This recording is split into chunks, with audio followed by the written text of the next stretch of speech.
안녕하세요. 저는 서울에 사는 40대 초반 여성입니다. 현재는 남편과 딸 둘, 이렇게 네 식구가 함께 살고 있어요. 나름 화목하고 사이가 좋은 식구입니다. 주말이면 맛있는 것도 먹으러 다니고, 함께 나들이도 나가고, 뭐 그런 평범한 가족 말이죠. 요즘 같은 시대에는 평범한 것도 복이잖아요. 평범만 하고 살아도 중간 이상은 되는 느낌이더라고요. 굳이 따지자면 조건이나 상황 같은 건 평범 이상이기는 해요. 저희 친정이 조금 잘 살거든요. 저희 엄마 아빠가 잘 사는 거지 제가 잘 사는 건 아니지만 말입니다. 그래도 이러나 저러나 부모님이 잘 살면 제가 도움을 받는 거나 살아가는 환경 자체가 훨씬 좋아지긴 하니까 복받은 삶이라고 생각하고 감사하게 여기며 살아가고 있습니다. 사실 남편은 저희 집이 그렇게 잘 사는 줄 모르고 저와 연애하고 결혼을 한 거긴 해요. 제가 어디 가서 티를 그다지 안 내는 편이기도 하고 칭찬인지 욕인지는 모르겠지만 부잣집 딸내미인 게 티가 잘 안 난다고 하더라고요. 남편은 지금은 전혀 그런 걸 의식하는 것 같지는 않고요. 본인 일이 저희 아버지가 하시는 일과 전혀 상관없는 일이기도 하지만요. 제 이야기가 길었는데 제가 오늘 이곳에 사연을 보내게 된 이유는 제가 아니라 저희 동서 이야기를 조금 해볼까 싶어서입니다. 평소에 즐겨 들었는데 저희 동서 이야기도 여기에 보내면 많은 분이 재밌게 들어주실 만한 사연인 것 같아서요. 다른 집들은 어떤지 잘은 모르겠지만 저희 식구들은 시댁 친정할 것 없이 사이가 매우 좋은 편에 속해요. 뭐 대단히 자주 보거나 하는 건 아니지만 말이죠. 그 중에서도 저는 동서가 유달리 조금 애틋한 편이기는 합니다. 그렇게 된 데에는 다 그럴 만한 사연이 있기는 해요. 지금부터는 그 이야기를 해드릴게요. 동서는 어릴 때 결혼했습니다. 남편과 도련님은 나이 차이가 꽤 나는 편이었거든요. 그래서 이른 나이에 하는 결혼이었습니다. 당연히 동서도 어렸고요. 사고를 쳐서 하는 결혼도 아니었는데 두 사람의 결혼은 참 빨랐습니다. 둘 다 20대 초반이었으니까요. 저는 어린 여동생을 잃었던 경험이 있기도 했고 또 어린 나이에 둘이 함께 알콩달콩 잘 사는 게 참 예뻐 보였던 것 같아요. 게다가 그 두 사람은 주변의 도움을 받으려 하지 않고 자기들끼리 열심히 살면서 늘 노력했었거든요. 그래서 하루는 제가 이렇게 물었던 적도 있었습니다. 어른들이 다들 도와준다고 하는데 왜 그런 도움까지 안 받으려고 하는 거야? 그게 습관이 되면 언젠가 그런 도움들을 당연하게 생각하고 바라는 날이 올 수도 있는 거잖아요. 그건 당연한 게 아닌데. 저희가 일을 해서 돈을 벌 수 없는 상황이면 모를까. 지금은 젊어서 뭐든 가능한 나이인데 저희끼리 한번 잘해보고 싶어요. 이렇게 해보다가 정 안 되면 어느 날 도와달라고 할 수도 있지만 어린 친구가 참 기특한 생각만 한다고 나보다 더 어른이라고 그렇게 생각했던 것 같아요. 그렇게 예쁜 집만 골라하고 열심히 살려는 게 보이니 제가 당연히 마음이 갈 수밖에 없었습니다. 그래서 먼저 보낸 동생을 챙기듯 참 많이 챙겼던 것 같아요. 그래서 동서도 저를 참 많이 따랐습니다. 당연히 일반적인 동서지간과는 사이가 조금 다르게 보일 수밖에 없었어요. 주변에서도 친동생인 줄 아는 사람들도 있었으니 말이죠. 그럴 때마다 정말 동서가 제 동생 같다는 생각도 많이 했었고요. 동서가 아이를 낳고 저도 둘째를 낳고 키웠어야 했기 때문에 점점 만남이 뜸해졌었습니다. 육아를 한쪽만 해도 정신이 없고 평소랑은 너무 패턴이 달라져서 만나기 힘든데 저희는 둘 다 하고 있었으니 어떻게 보면 당연한 일이었겠죠. 그때를 생각하면 조금 미안한 점이 있기는 해요. 동서는 어렸고 아이를 낳고 키우는 게 처음이었는데 그래도 더 어른이고 경험도 있는 제가 도와줄 수 있었을 텐데 하고 말이죠. 아무튼 그렇게 서로 정신없어서 연락은 평소만큼 자주 주고받지 못하던 어느 날이었습니다. 늦은 밤에 동서에게 전화가 왔어요. 무슨 일이지? 순간 쎄한 느낌이 쓱 하고 스쳐 지나갔던 것 같아요. 왜 그런 느낌 있잖아요. 평소에 연락이 오지 않던 시간에 예사롭지 않은 타이밍에 전화가 온다. 그러면 오는 좋지 않은 느낌 같은 거 말입니다. 동서, 이 시간에 무슨 일이야? 최대한 아무렇지 않게 받았던 것 같아요. 설마 하는 마음으로 말이죠. 하지만 설마는 사실이었습니다. 언제나 그랬듯 좋지 않은 예감은 늘 적중하는 게 너무 신기한 것 같아요. 형님, 형님. 동서는 차마 말을 하지 못하고 울기만 했어요. 직감적으로 알 수 있었습니다. 아, 도련님에게 좋지 않은 일이 생겼구나 하고 말이죠. 그리고 그것 또한 맞았어요. 뺑손이라고 했습니다. 늦은 밤 일을 마치고 귀가하던 도련님을 치고 그냥 가버렸다고 말이죠. 병원에 도착해서 이미 까무러친 동서의 옆에서 그 말을 듣고서는 분노로 손을 떨었던 기억이 납니다. 경찰의 말로는 음주운전인 것 같다고 하더군요. 남편마저 그 자리에 주저앉았었어요. 하루아침에 자신과 나이 차이가 크게 나는 동생을 잃은 남편의 심정 또한 정말 말이 아니었을 겁니다. 온 집안의 슬픔이 들이닥쳤어요. 그 누구 하나 제정신인 사람이 없었습니다. 그 시간이 어떻게 지나갔는지 아직도 기억이 나지 않을 만큼 다들 그렇게 슬픔에 빠졌던 것 같아요. 불행 중 다행으로, 아니 다행이라는 말을 이럴 때 쓰는 것도 말이 안 되기는 하지만 어쨌든 그 뺑소니 법은 잡았습니다. 죽을 죄를 지었습니다. 제발 합의 좀 해주세요. 이대로 그냥 깜빵 가면 저 인생 진짜 끝나요. 죽을 죄를 지었으면 죽어야지. 내 동생은 이미 죽고 이 세상에 없는데 애가 이제 돌 지났는데 그런 가정을 이렇게 박살을 내놓고 너는 벌을 덜 받으려고? 나는 너 죽을 때까지 쫓아다니면서 괴롭힐 건데? 저희 집이 돈이 없는 집도 아니었고 그걸 용서할 만큼의 사람들도 아니었습니다. 아니 세상에 그 어느 누가 그런 짓을 저지르고 도망을 간 사람을 용서할 수 있었을까요? 아무튼 그 뺑소니 범은 합의금을 많이 주니 어쩌니 하면서 저희에게 탄원서를 써달라고 빌고 또 빌었지만 써주지 않았어요. 그런 일로 남편을 떠나보낸 걸 제가 옆에서 바로 지켜봐서 그런지는 몰라도 동서에 대한 제 마음은 한층 더 애틋해졌습니다. 원래도 그랬는데 더 그렇게 된 거죠. 그래서 그 이후로는 정말로 동서를 더 살뜰하게 챙겼던 것 같아요. 저는 이런 생각을 했었거든요. 내가 생각하기에는 우리 동서가 아이 때문에 어쩔 수 없이 살고 있는 것 같아. 그럴 수 있지. 그런 힘든 일을 겪으면 그럴 수가 있어. 그래서 가끔 헉한단 말이야. 얼굴을 보면 당장이라도 죽을 것 같은 얼굴을 하고 있어서 그게 너무 무서워서 더 잘해주게 되더라. 세월이 약이라는 말 말고는 달리 해줄 수 있는 말이 없다. 한 해, 두 해 지나면 동서도 점점 괜찮아질 거야. 물론 완전히 괜찮아지는 날이 오지 않겠지만 세월이 빨리 지나가길, 그래서 이 아픔이 조금이라도 무뎌지기를, 그것 말고는 바랄 수 있는 게 없었습니다. 그렇게 1년, 2년 시간이 지났던 것 같아요. 웃음이라고는 전혀 없던 동서의 얼굴에도 웃음이 비치는 날이 오고, 그리고 어느 날은 정말 아무 일도 없었던 사람처럼 대화를 나누기도 하고, 그런 날이 점점 더 많아지는 걸 느낀 어느 날이었습니다. 동서가 저에게 이런 말을 하더군요. 저도 이제 일을 해야 할 것 같아요.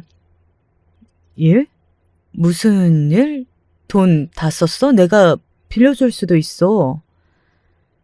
남편 보험금을 다 쓰는 것도 아닌 것 같고요. 애가 크다 보면 언젠가 목돈 들어갈 일도 생길 텐데 그럴 때 생각하면 무턱대고 노는 건 아닌 것 같아서요. 또 늘 남의 도움만 받을 수도 없고 저도 좀 환경을 바꿔보면 더 열심히 살 수 있게 되지 않을까 싶기도 하고. 그 이야기를 듣고 주변에 물어보니 동서가 똑똑한 거였더라고요. 그렇게 자기 사정 모르는 사람들이랑 어울려서 사회생활하고 그러다 보면 더 금방 괜찮아지는 경우도 많아. 그래, 그런 식으로 다른 생각 없이 바쁘게 지내는 것도 좋은 방법이지. 제 친구 중에 정신과 의사인 친구가 있었는데 그 친구가 그렇게 이야기하는 걸 보고 제가 나서야겠다고 생각했습니다. 저희 아버지가 하는 회사에 동서를 소개하기로 한 겁니다. 다만 동서가 주변에 도움을 받는 걸 부담스러워했고 또 폐를 끼친다고 생각하는 걸 알았기 때문에 동서에게는 비밀로 하기로 했어요. 자연스럽게 동서에게 이런 회사도 있는데 한번 지원해봐라 하고 알려준 다음 좋은 조건으로 일을 할 수 있게 도왔습니다. 물론 나중에 알게 되면 동서가 미안해하거나 부담스러워할 수도 있다는 생각은 했지만 당시에는 그렇게라도 도와주고 싶었어요. 그리고 동서가 제대로 된 경력이 없는 사람이었기 때문에 취직이 잘 되지 않고 있었거든요. 그걸 알고 옆에서 지켜보는데도 가만히 있을 수는 없었습니다. 그렇게 동서에게 일자리를 마련해주고 시간이 조금 지난 어느 날이었어요. 일 때문에 바빠서 얼굴을 제대로 보지 못했다가 오랜만에 밖에서 밥을 먹었습니다. 언젠가부터 자기가 월급을 받았는데 저한테 꼭 밥을 사고 싶다고 계속해서 말을 해왔었거든요. 일은 할만해? 네, 아무래도 처음이라 힘든 부분도 있기는 한데 확실히 움직이고 다양한 사람들을 만나고 하다 보니까 그 전보다는 지낼 만한 것 같아요. 정말 다행이라고 생각했습니다. 동서의 표정 또한 그 전보다 훨씬 생기가 있어 보였고요. 사람이 하는 일이 생기면 활력이 생긴다고 하더니 그런 것 같았어요. 그래서 저도 동서에 대한 걱정을 그 전보다는 덜었던 것 같아요. 그렇게 또 얼마간의 시간이 지났습니다. 요즘 동서 얼굴 보기 힘드네. 회사 일이 너무 바빠서요. 그러게, 목소리도 많이 안 좋네. 그렇게 바빠? 바쁜데 괜찮아요. 오히려 이게 나은 것 같기도 하고. 그때는 그냥 바쁘지 않은 것보다 바쁜 게 도련님 생각을 덜 하게 되니까 그게 낫다는 말이겠거니 했던 것 같아요. 다른 이유일 거라고는 생각조차 하지 못했던 것 같습니다. 더구나 제가 소개해준 자리에 저희 아빠가 하는 회사였잖아요. 그래서 동서에게 뭔가 부당한 일이 있거나 그런 처우를 당하고 있다는 걸 상상조차 하지 못했던 것 같아요. 그렇게 그런 생각은 하지도 못하고 있던 어느 날이었습니다. 애가 요즘 표정이 정말 안 좋아.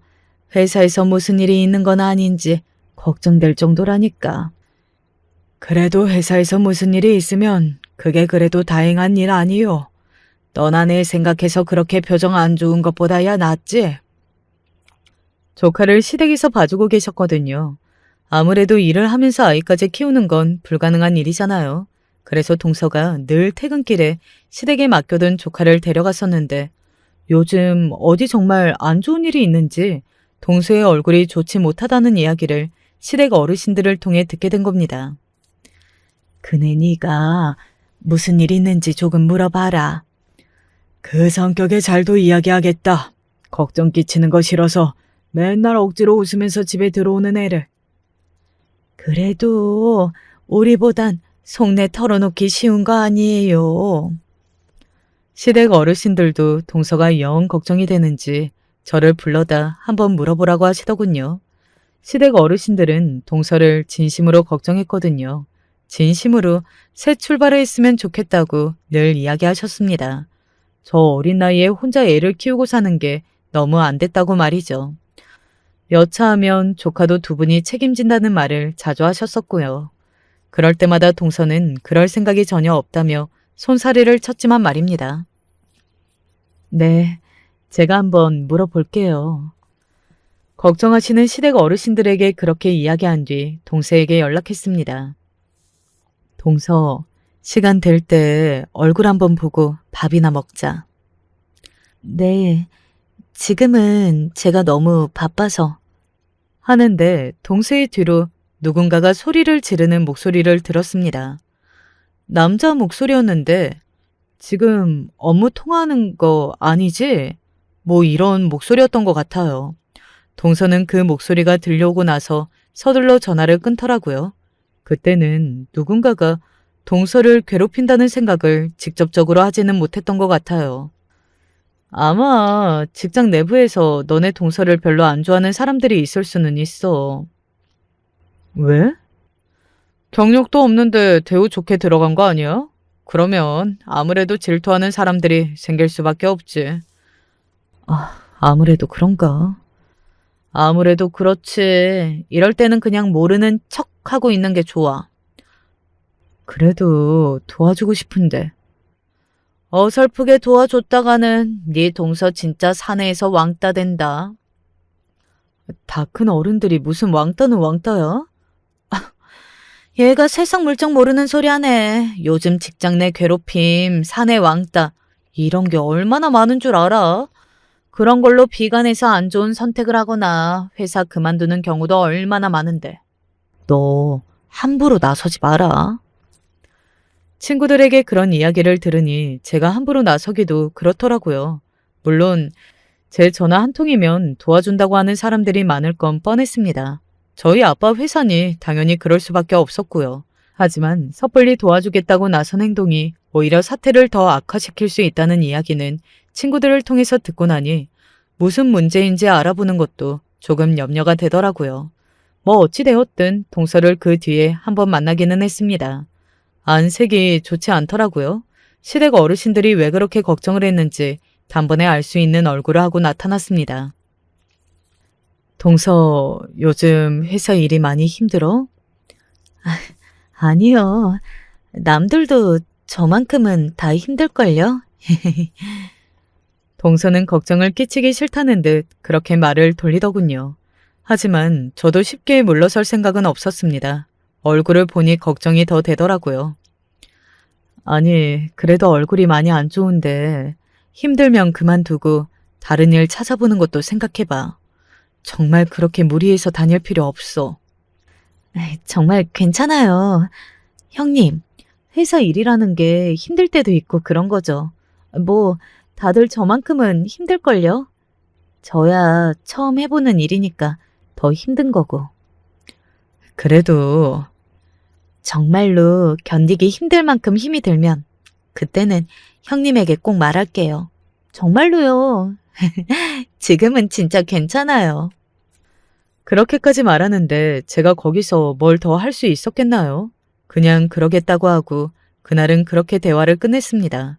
그리고 집으로 돌아와서 남편과도 이야기해봤지만 남편도 처음 하는 사회생활이면 적응하기까지 시간이 조금 걸릴 수 있다고, 그리고 정 힘들면 본인이 이야기해준다고 하니 믿고 두고 보자고 그러더군요.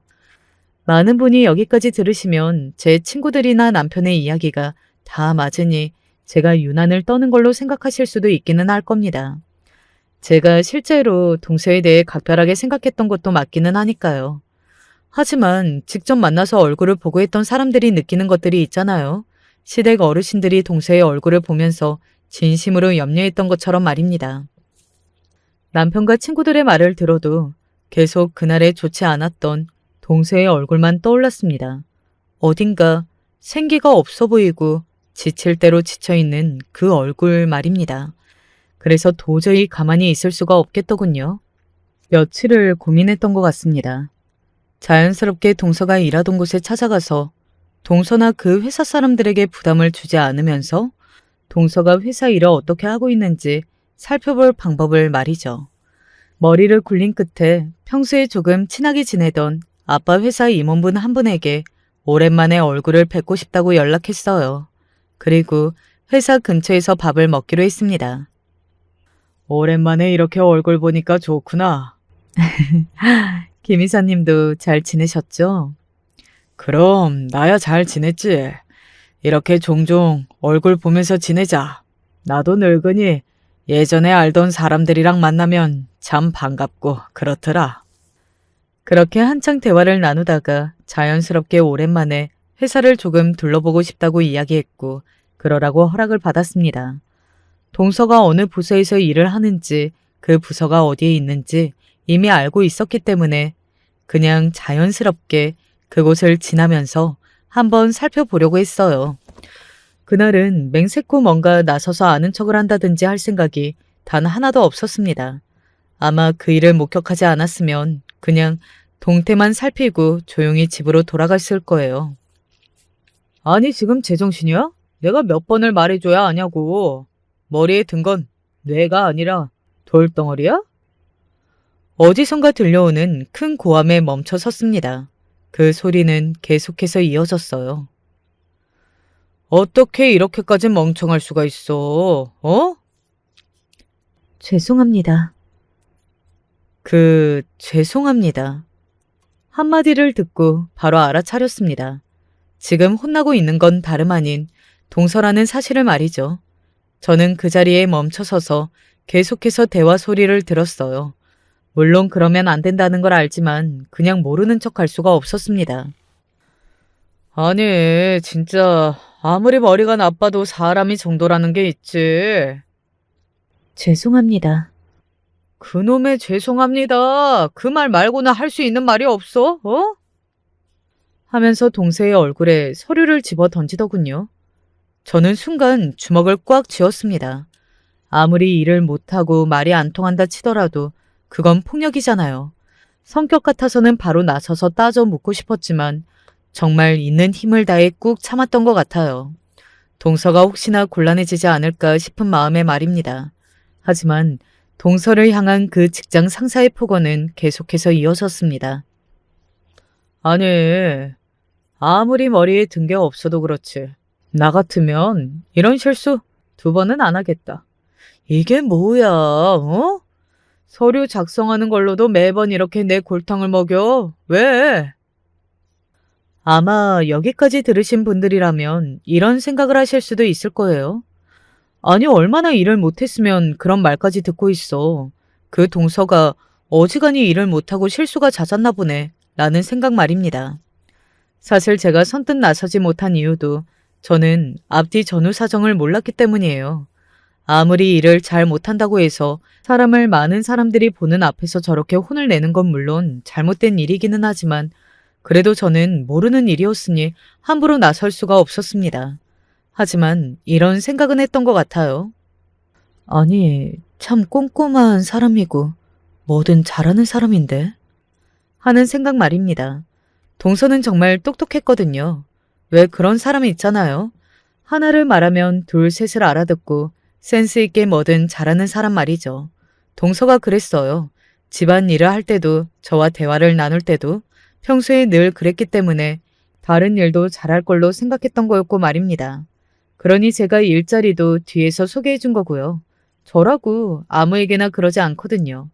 그래서 그 소리를 들으면서 화도 났지만 의아한 마음도 있었습니다. 그런데 제 주변을 지나가면서 누군가가 하는 말에 제 의아함이 풀렸어요. 선아 씨, 저렇게 매번 저런 소리 듣는 거 이 부장님 까서 그런 거지? 그게 맞지. 뭐 다들 모르는 척하지만 자기도 이혼남이고 선아 씨도 남편 없다고 하니까 어떻게 한번 추궁거려 보려다가 까여서 자존심 상한 거지. 와, 진짜 찌질하다 찌질해. 인간이 어떻게 저렇게 찌질하냐? 그러게나 말이다. 저렇게 찌질하니 이혼도 당하는 거 아니니? 그런 말입니다. 아니나 다를까 그런 일이 있었더라고요. 그 대화를 들으니 앞뒤 상황이 다 이해가 되었습니다. 그러니까 동서가 일을 정말로 잘 못해서 저렇게 말도 안 되는 폭언을 듣고 있던 게 아니라 다른 부당한 이유가 있었던 거예요. 그건 앞서 들으신 것처럼 동서를 어떻게 한번 해보려다가 실패한 이유였고 말입니다. 그 이야기까지 듣고 나니 더 참을 수가 없어졌습니다. 그런데도 바로 나서지 않았던 건 동서가 제가 뒤에서 도와준 상황을 하나도 몰랐기 때문이었어요. 하지만 저를 나설 수밖에 없게 만드는 폭언들은 계속해서 이어졌습니다. 과분연 받아줬으면 일을 좀 제대로 해야 할 거 아니야. 그 말에는 가만히 앉아서 듣고 있던 다른 직원들도 놀라는 게 보였어요. 어떻게 그런 단어를 입에 담을 수 있지? 하고 경악하는 듯 서로를 마주보는 게 제 눈에도 보였습니다.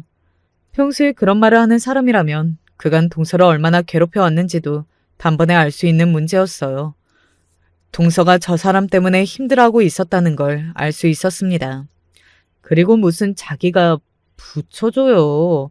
입은 삐뚤어졌어도 말은 바로 하랬다고 제가 뒤에서 몰래 붙여준 거였는데 말입니다. 아니, 진짜 너무한 거 아니야? 내가 봤을 땐 이 부장 저 인간 선아 씨 그만두게 하려고 저러는 것 같아. 네가 봤을 때도 그렇지. 쪽팔리잖아. 들이대다가 까인 거. 아마 선아 씨 볼 때마다 생각나서 저러는 걸걸? 저런 인간들은 원래 그런 거에 더럽게 집착하니까. 저는 자세한 정황은 잘 몰랐지만 제가 느끼기에도 그런 것 같았어요. 그 짧은 순간에도 제가 느낄 수 있는 정도면 아마 다른 직원들은 다들 느끼고 있었겠죠. 저는 더 이상 참을 수 없었습니다. 제가 나서야겠다고 생각했어요. 이래서 나이 많고 멍청하고 집에서 애 키우는 거 말고는 할 줄 아는 여자들 불쌍하다고 받아주고 그러면 안 된다니까? 말씀이 너무 심하신 거 아니에요? 나서려던 제가 그 자리에 다시 한번 멈춰 섰습니다. 계속 고개를 숙이고 죄송하다고만 이야기하고 있던 동서가 그 상사의 말에 처음으로 대받아친 겁니다. 그 상사는 네가 지금 나한테 말대꾸를 한 거야? 하는 얼굴로 동서를 바라봤습니다. 너 지금 뭐라고 했어? 아무리 그래도 말씀이 너무 심하신 것 같다고 했습니다. 이년이 지금 미쳤나? 너 제정신이야? 그 이부장이라는 인간은 동서의 대받아침에 굉장히 자존심이 많이 상한 듯 얼굴이 시뻘개져서 소리를 지르더군요. 꽤 멀리 떨어져 있는 저도 귀가 아프다고 생각될 만큼 큰 소리였습니다. 당연히 그 주변에 있던 다른 직원들은 인상을 찌푸리며 귀를 막았고 말이죠. 이년이 진짜 봐주니까 눈에 뵈는 게 없냐? 부장님이 언제 저를 봐주셨는데요? 진짜 보자 하니까. 그놈은 이성을 잃은 듯 눈이 획 하고 돌더니 손을 번쩍 들었습니다. 누가 봐도 동서를 한 대 칠 기세였어요. 저는 이제 나설 수밖에 없다고 생각했습니다. 아니 그런 생각을 하기도 전에 이미 그 두 사람에게 다가갔어요. 이렇게 말하면서 말이죠. 그만하시죠. 꽤 큰 소리로 그렇게 이야기하며 두 사람에게 다가갔기 때문에 온 사무실의 사람들의 시선은 당연히 저에게로 향했습니다. 동서가 저를 확인하고 눈이 더 커질 수 없게 커지는 걸 봤어요. 누구세요? 누구신데 남의 부서 일에 참견이십니까? 그놈은 순간 제가 다른 부서의 직원이라고 여긴 것 같더군요. 뭐 회사 안에서 그렇게 나서면 나왔으니 그렇게 생각하는 게 자연스럽기는 했습니다. 형님이 여긴 어떻게... 하지만 동서가 저를 형님이라고 부르는 순간 그 동서의 상사 표정이 순식간에 구겨졌어요. 제가 그 회사의 직원이 아니라는 것을 알게 된 거죠. 그리고 눈을 아래로 내리깔며 저를 바라봤습니다. 본격적으로 무시를 하기 시작한 거예요. 형님, 오선아 씨 형님 되시는 분이세요? 네, 그런데요. 여긴 어떻게 들어오신 건데요? 가득히 안 찍고서는 못 들어오는데. 그게 그쪽이랑 무슨 상관인데요? 다 들어올 만하니까 들어온 거지. 개나 소나 다 들어오고 경비 가만두면 안 되겠네. 그런 대먹지도 못한 말까지 짓거리더라고요. 어디서 부장 주제에 경비하시는 분을 가만두면 된다고 안 된다를 짓거리는 건지 너는 뭐가 되니? 하고 뒤통수로 한 대 후려 갈기고 싶었습니다. 아마 평소라면 그렇게 했을지도 몰라요. 자리가 자리이니만큼 참은 거죠. 네가 뭔데? 뭐요? 네가 뭔데 함부로 누굴 가만두니 아니니 소리를 짓거리냐고. 그렇게 이야기하며 일부러 그놈이 앉은 자리에 명패를 보고 말했습니다. 부장? 부장 주제에 지금 누굴 가만두니 아니니 소리라 하고 있는 거야? 그리고 부장 주제에 이렇게 사람 많은 곳에서 사람을 이렇게 부당하게 대우하는 거고? 얘는 이, 눈에는 눈. 누군가를 개무시하면 똑같이 개무시를 해주면 됩니다. 그리고 저는 그럴 수 있는 사람이었잖아요. 누군가에게 제가 가진 권력으로 짓밟아 누르는 건 정말 잘못된 행동이라고 생각했고 저도 평소에는 절대 그러지 않습니다. 하지만 그 순간에는 그게 필요했어요. 부장 주제? 너 말 다 했어? 그러면 너는 그냥 아줌마 아니야? 일개 직원의 동서 주제에 어디 와서 그 동서 직장 상사한테 연병을 떨어. 니년들 정말 호되게 한번 당해볼래? 어? 누가 누구한테 호되게 당해보겠다고 하는 건지 정말 기가 차서 웃음이 나오더군요. 본인의 미래는 정말이지 단 하나도 짐작하지 못한 채 배를 내밀고 그렇게 소리를 지르는 그 동생의 상사가 너무 우스워서 웃음이 절로 비집고 새어나왔습니다. 물론 그 인간은 그런 저를 보며 더더욱 분노가 차오르는 듯 했고 말이죠. 진짜 인연들이 쌍으로 쳐 돌았나? 저는 그 말을 듣고도 가볍게 그 사람을 무시하고 가만히 이름을 읽었어요. 이현승 부장. 뭐? 아니 진짜 보자 하니까. 형님, 왜 그러세요? 동서도 당황한 듯 보이기는 했습니다. 뭐 당연히 그럴 수밖에요. 동서는 제 정체를 모르니 제가 여기 온 것도 여기서 왜 이러는 건지도 모르는 수밖에 없었어요. 그놈에게 화가 난 건 난 거고 제 행동이 왜 저러는 거지 싶은 건 또 그거였을 겁니다. 저는 그런 동서를 바라보며 걱정하지 말라는 듯이 한 번씩 웃고는 휴대폰을 꺼냈어요. 그리고 방금 전에 함께 밥을 먹었던 이사님에게 전화를 걸었습니다. 회사 구경은 잘했어. 김 이사님, 저 부탁 하나가 있는데요. 아, 그래. 말만 해. 뭐냐? 여기 직원관리부서에 이현승 부장이라고 있는데 혹시 아세요? 거기서부터는 모두의 시선이 저에게 다시 한번 집중되는 것을 느낄 수 있었습니다. 제가 뱉는 말의 내용이 정말로 어딘가 심상치 않다는 것을 모두가 느꼈겠죠. 조금 전까지 불같이 화를 냈던 그놈도 조용히 제 통화 내용을 듣고 있는 것만 봐도 말입니다. 이름을 들어본 것 같기는 하다만 왜? 무슨 일 때문에 그러냐? 이 부장 지금 당장 잘라버려요. 아빠한테는 제가 직접 말할게요. 그거야 어렵지는 않은데 무슨 일 때문에 그러니? 잠시만. 내가 당장 그리로 가마. 그렇게 전화를 끊었습니다. 뭐야? 그놈은 굉장히 당황해서 말을 더듬으며 저에게 그렇게 묻더군요. 저는 그런 그놈의 얼굴을 빤히 바라보며 또박또박 말했습니다. 뭐긴 뭐야.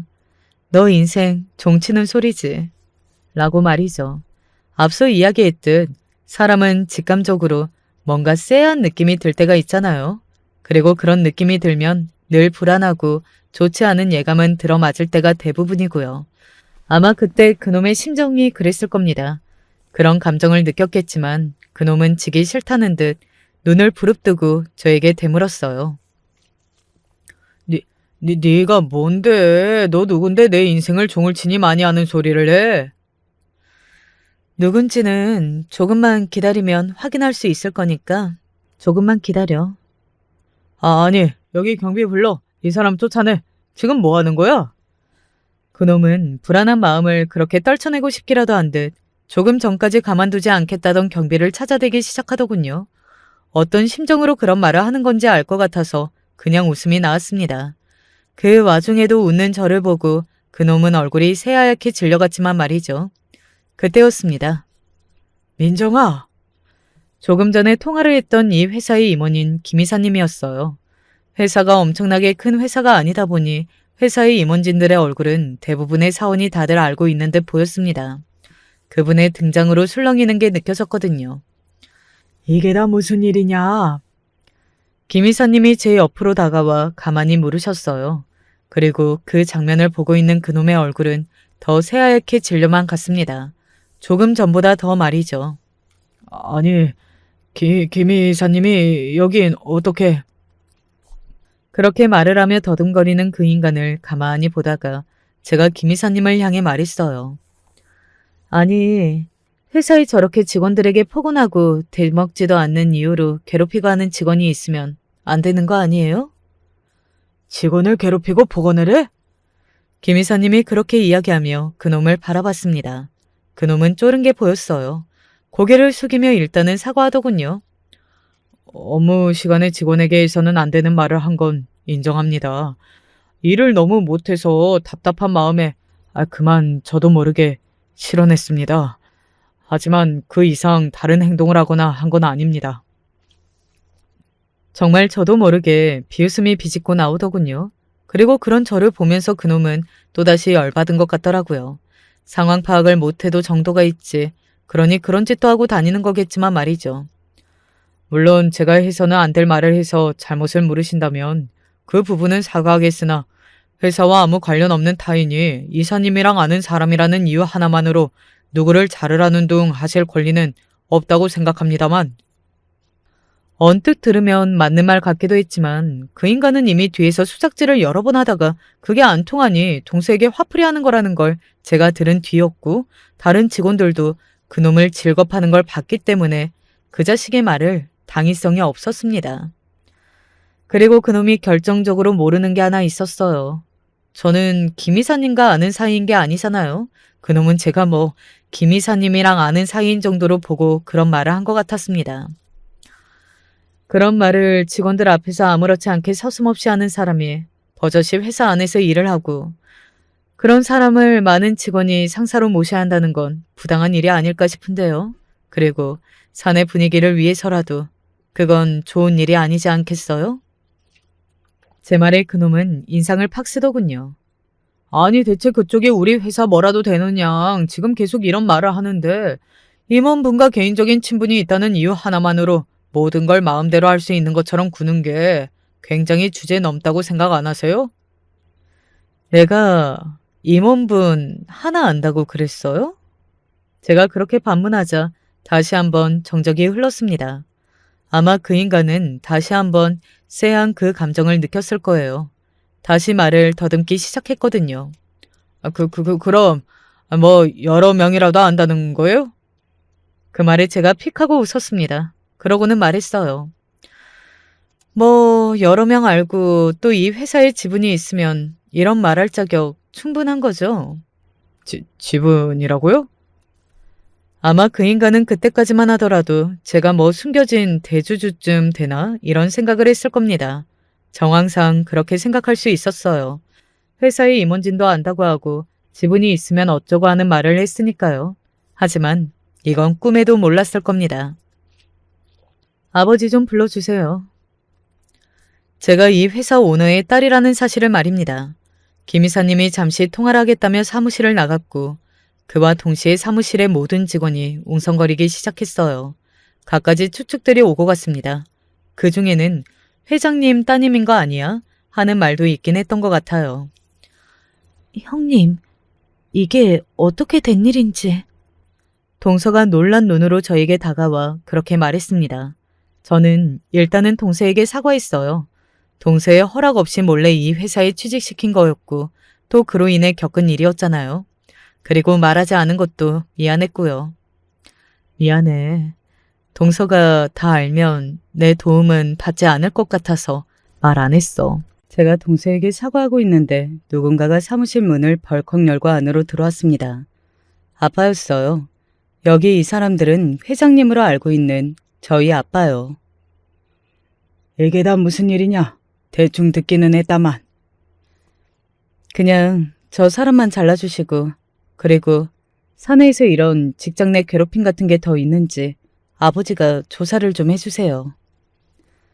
제 입에서 나온 아버지라는 말에 모두가 그 자리에서 굳는 게 느껴졌습니다. 그리고 그놈의 얼굴은 더 이상 하얗게 질릴 수 없을 만큼 새하얗게 질렸어요.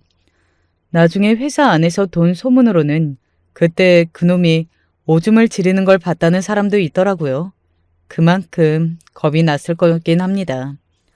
그 상황에서 회사의 오너가 나타날 거라고는 그 누구도 상상하지 못했을 테니 말이죠. 그놈은 그제야 바닥에 납작 엎드려 사과를 하기 시작했습니다. 죄송합니다. 제가 죽을 죄를 지었습니다. 다시는 이런 일이 발생하지 않게 하겠습니다. 한 번만 용서해 주세요. 그 사과가 진심일 거라고 그렇게 생각하지 않았습니다. 아마 그곳에 있는 모두가 저와 같은 생각이었을 거예요. 그 상황에 겁을 먹고 하는 사과일 뿐이었죠. 그리고 제가 누군지 알았으니 더더욱 말입니다. 하지만 저는 그냥 넘어갈 생각이 없었습니다. 그런 인간은 큰 코를 한번 다쳐봐야 했어요. 그렇다고 한들 정신을 차리지는 못하겠지만요.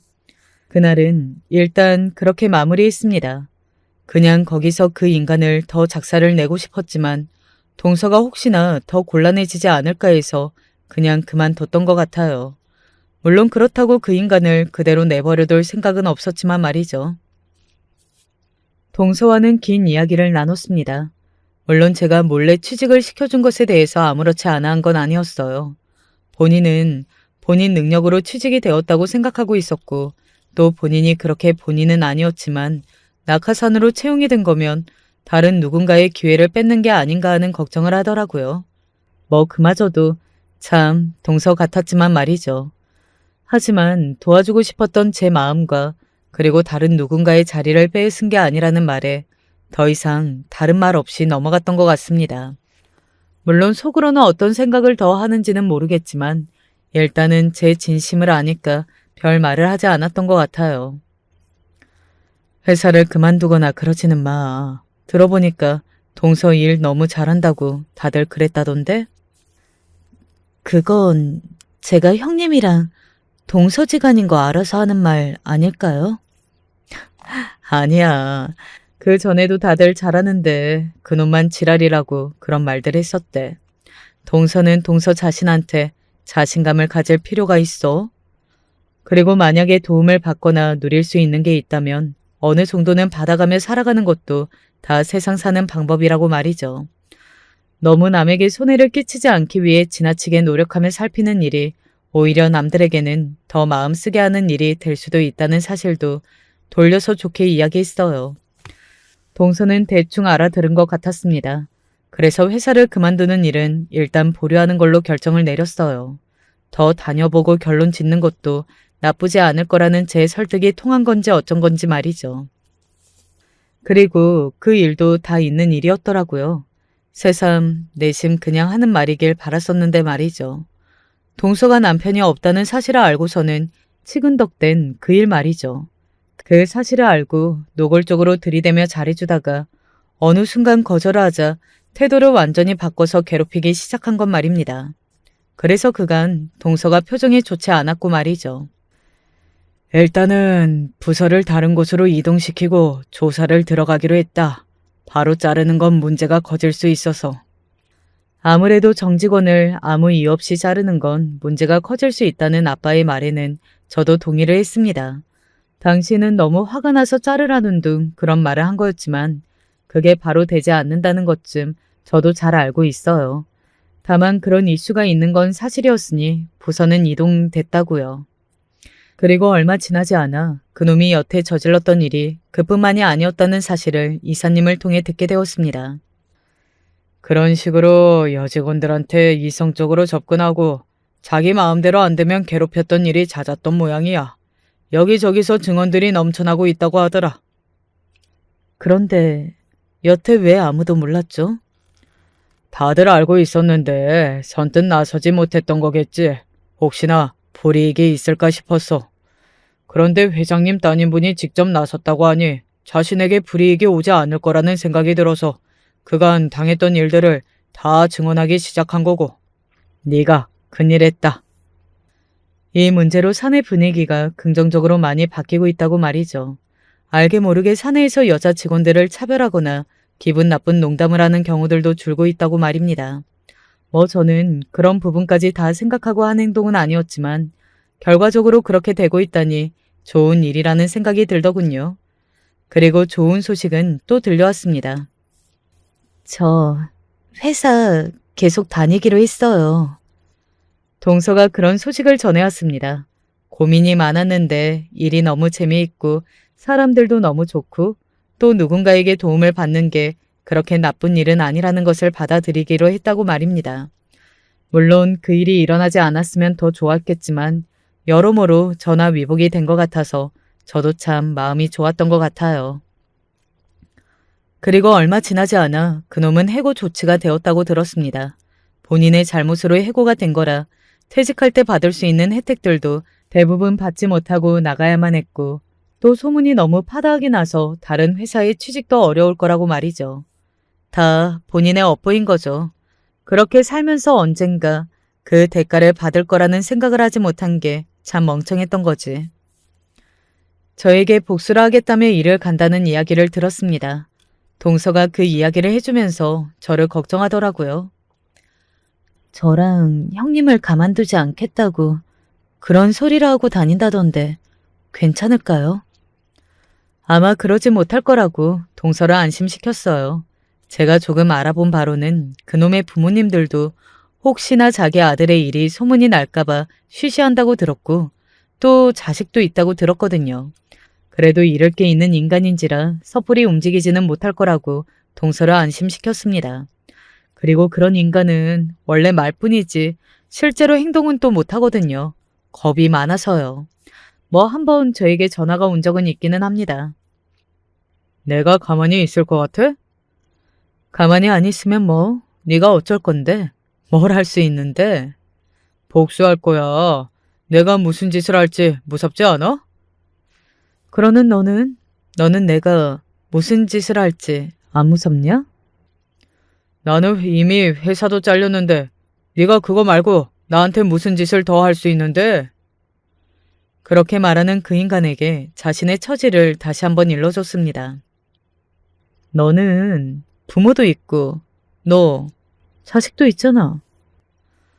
그런 제 말에 순식간에 입을 다물고 조용해지더군요. 그리고는 제가 할 소리를 본인이 하더라고요. 지금 협박하는 거야? 말은 바로 하자. 네가 먼저 나한테 전화해서 가만 안 둘 거라는 둥 개소리에 대면서 협박한 게 먼저다. 너희 부모님 지인들에게 그리고 자식들에게 아들이 그리고 아빠가 어떤 인간인지 다 소문내고 싶지 않으면 조용히 닥치고 없는 듯 살아라. 나는 제 말에 씩씩거리며 전화를 끊더군요. 알 수 있었습니다. 다시는 이런 일로 저희 신경을 긁는 일은 없을 거라고 말이죠. 그런 인간들은 그렇게 겁을 주면 정말 쥐죽은 듯이 살 인간들이거든요. 꼴의 가족들에 대한 체면은 중요하게 생각해서 말이죠. 그 일은 그렇게 모두 다 마무리가 되었습니다. 동서는 저희 아빠 회사를 잘 다니고 있고 그 일로 사내 분위기는 굉장히 좋아졌으며 또 그 이후로 동서는 회사에서 여직원들에게 굉장히 인기가 많아졌다고 하더라고요. 요즘 둘째 표정이 너무 좋지 않니? 회사 일이 좋게 잘 해결이 된 것 같더군요. 시댁 어르신들은 다들 모르세요. 괜히 그런 일 전하면 속상해 하실 것 같아서 말하지 않았거든요. 어쨌든 어르신들이 보기에도 동서가 좋아진 게 눈으로 보일 정도면 이제는 안심을 해도 되지 않을까 하는 마음이 들었던 것 같습니다. 제 이야기는 여기까지입니다. 저는 다 해결이 되었고 시원한 이야기라 재밌게 썼던 것 같아요. 물론 들으시는 분들이 재미있으셨을지는 잘 모르겠지만 말입니다. 제가 이 사연을 쓰게 된 이유 중에 하나는 누군가를 동서와 같은 이유로 무시하거나 함부로 대하는 사람들이 혹시 있다면 그 사람들에게 그 업보는 반드시 돌아가게 되어 있으니 그런 이유로 사람을 막대해서는 안 된다는 사실을 알려주고 싶어서 쓰게 되었어요. 물론 저와 같이 복수를 해줄 사람들이 어디에나 존재하는 건 아니지만 말입니다. 제가 어디 가서도 다 도와드리고 싶은데요. 저는 이제 여기서 이야기를 마무리해야 할 것 같아요. 오늘 동서가 회사가 일찍 마치는 날이라 조카와 저희 아이들을 다 데리고 가까운 곳에 맛있는 걸 먹으러 가기로 했거든요. 아이들까지 다 같이 만나는 건 오랜만이라 아이들도 상당히 기대를 하고 있습니다. 다들 오늘만 기다렸어요. 남편은 자기도 가겠다고 했는데 제가 오늘은 아이들과 동서, 저 이렇게만 만나겠다고 했네요. 사실 여사들끼리 만나야 더 재밌잖아요. 남편은 물론 서운해했지만요. 요즘 날씨가 너무 꽤 더워져서 벌써 실내는 에어컨이 빵빵하더라고요. 이럴 때 냉방병 조심해야 하는 거 아시죠? 요즘 느끼는 거지만 정말로 건강이 최고니까 다들 언제 어디서나 늘 건강 조심하세요. 저는 이제 그만 줄이겠습니다. 끝까지 제 이야기를 함께 들어주셔서 감사합니다. 여러분들에게는 기분 좋은 일만 가득하기를 바랄게요. 안녕하세요.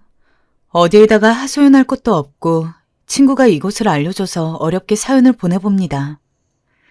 정말 남편 때문에 미치고 팔짝 뛸 노릇인데 제 이야기를 끝까지 들어주시고 많은 조언 부탁드립니다. 어렸을 적 어머니가 고생하던 것만 생각하면 지금 떠올려도 눈물이 날 정도입니다. 어머니는 요새 말로 효자 남편에게 잘못 걸린 케이스였습니다. 왜들 그렇게 남자들은 대리 효도를 좋아하는지 제가 어렸을 적부터 아빠의 강건한 권유로 인해서 저희 집에는 언제나 친할머니와 함께 있었습니다. 물론 아빠 입장에서는 일찍이 남편을 잃은 친할머니가 안쓰러웠을 겁니다. 당연히 자식으로서 걱정도 됐겠죠. 하지만 그러면 당연히 자식인 스스로가 돌봐야 하는 거 아닙니까? 아무리 기억을 되짚어봐도 어렸을 적 친할머니를 돌보는 것은 오로지 저희 어머니 몫이었어요. 엄마는 왜 맨날 할머니 옆에만 있어? 아무것도 모르는 어릴 때의 제가 어머니한테 그렇게 물으면 어머니는 늘 할머니는 몸도 마음도 외로운 분이야. 그러니까 엄마가 돌봐드리는 거고. 라고 이야기했습니다. 그렇게 어머니가 할머니를 돌보느라 힘들 때 아빠는 맨날 일이 바쁘니 뭐니 핑계를 대면서 집에 오면 할머니에게 오늘 잘 계셨냐는 말만 몇 마디 던지고는 바로 골아떨어지거나 아니면 본인이 좋아하는 축구 경기를 보기 바빴습니다. 그게 문제가 된다는 것을 인지했던 건 제가 중학생이 되었을 때입니다.